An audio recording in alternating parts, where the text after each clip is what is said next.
and unique method applied in assessment of the psychosocial needs of the community is the ethnographic field study to identify the protective factors and anticipatory behavior prior to or after a disaster or emergency.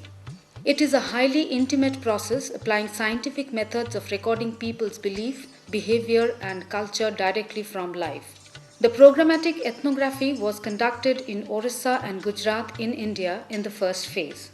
The ethnographic field study consists of 3 steps. The first step is the selection of the location.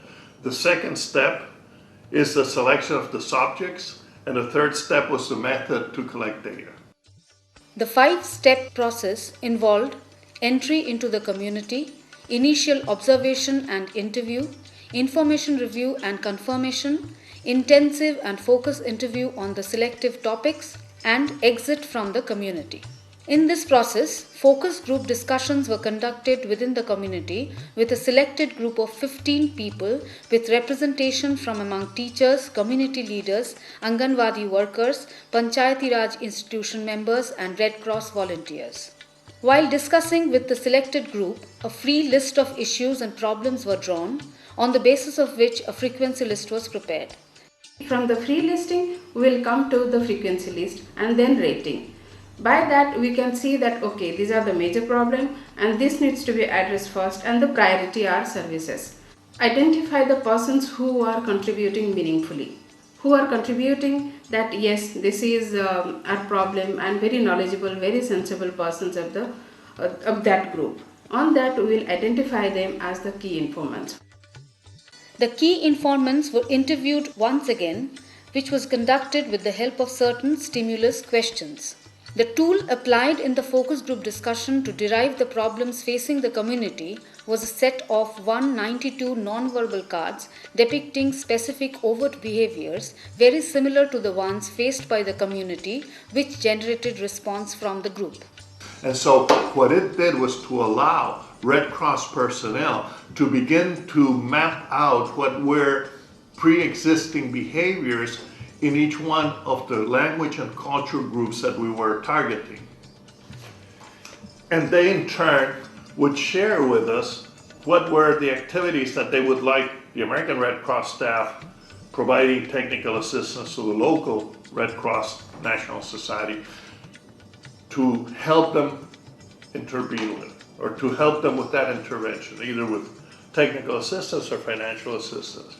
A set of cards that were developed by the Technical Assistance Office, 192 cards were developed, and each one of these cards represents a behavior which is exhibited by people during moments of grief or of stress. Most of the people wanted to find their dear ones. So tracing was a very important psychosocial activity. But as we went along, come together and begin the reconstruction process. People meditated, and they wanted to meditate. They wanted to remember their loved ones, but they also wanted to find meaning in this very traumatic experience. And then finally, to begin to define and help the survivors define their sense of place by helping the survivors, establishing committees, engaging in productive activities. That is the work of the psychosocial component of the American Red Cross. Not to bring to a country a systematized methodology from the West, but rather to find the tools to identify the existing behaviors prior to a disaster, to develop strategies that will help the survivor improve their emotional conditions and their social conditions, and 3, to help the survivors develop a sense of place. And usually a sense of place is one where the children return to school, where women become productive, where men and women begin to plant, and where people develop a community response plan that will lead them to the reconstruction.